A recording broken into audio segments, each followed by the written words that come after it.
Number one, put God first.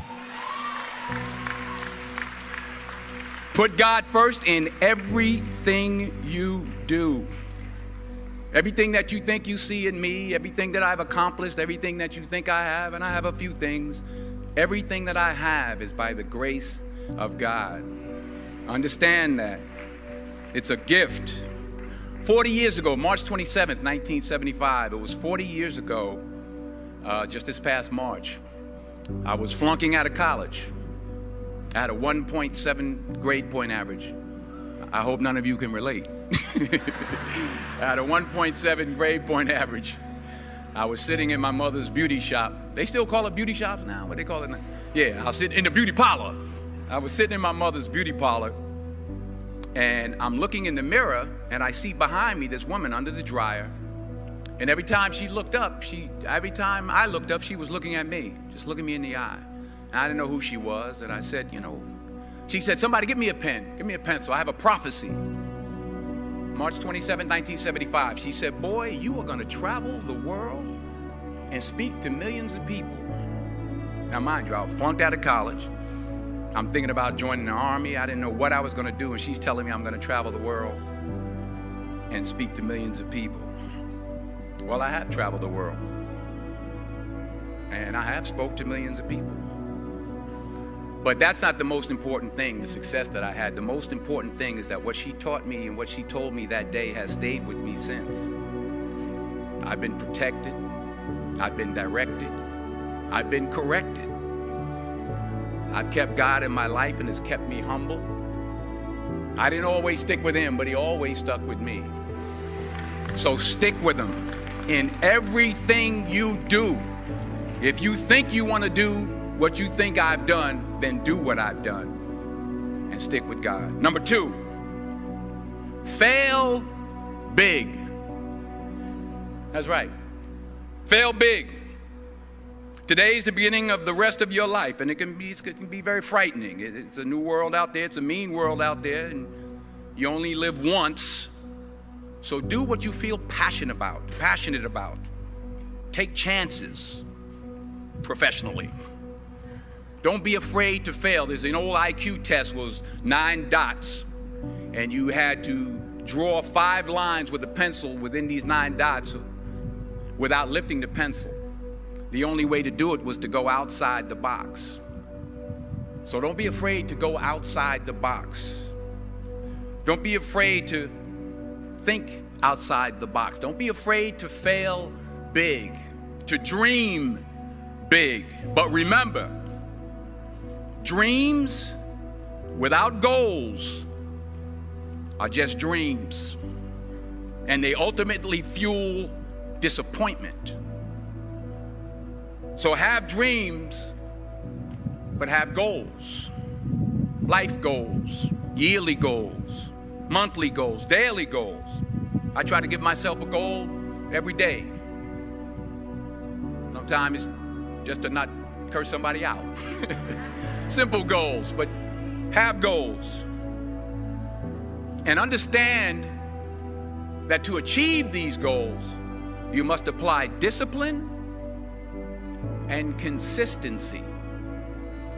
In order to achieve your goals, you must apply discipline, which you have already done, and consistency every day, not just on Tuesday and miss a few days.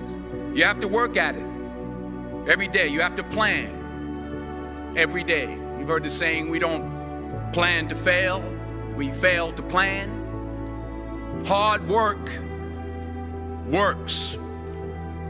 Working really hard is what successful people do. And in this text, tweet, twerk world that you've grown up in, remember, just because you're doing a lot more doesn't mean you're getting a lot more done. Remember that. Just because you're doing a lot more doesn't mean you're getting a lot more done. Don't confuse movement with progress. My mother told me, she said, yeah, because you can run in place all the time and never get anywhere. So continue to strive, continue to have goals, continue to progress. Number 3, you'll never see a U-Haul behind a hearse. I'll say it again.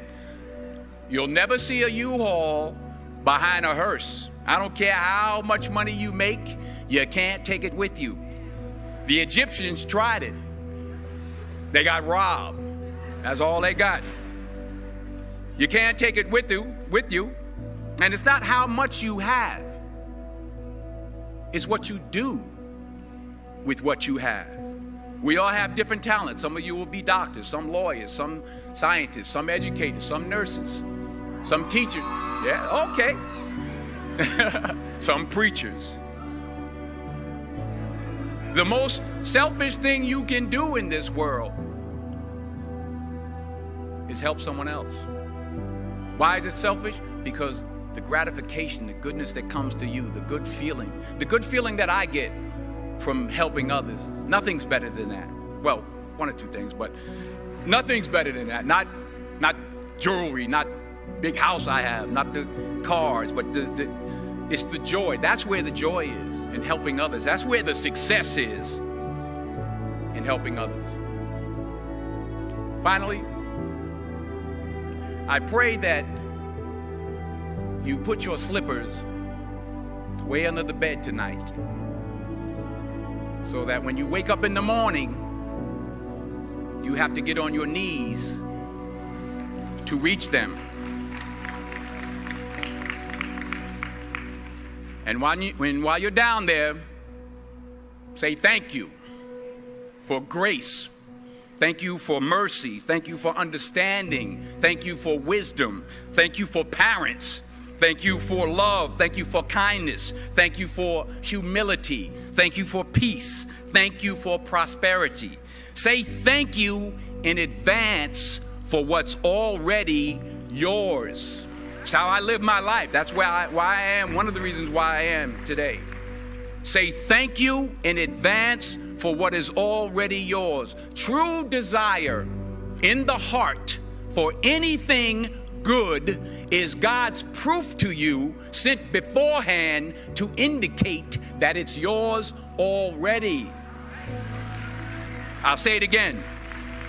True desire in the heart, that itch that you have, whatever it is you want to do, that thing that you want to do to help others and to grow and to make money, that desire, that itch, that's God's proof to you, sent beforehand already to indicate that it's yours. And anything you want good, you can have.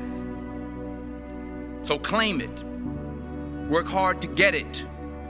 When you get it, reach back. Pull someone else up. Each one, teach one. Don't just aspire to make a living. Aspire to make a difference.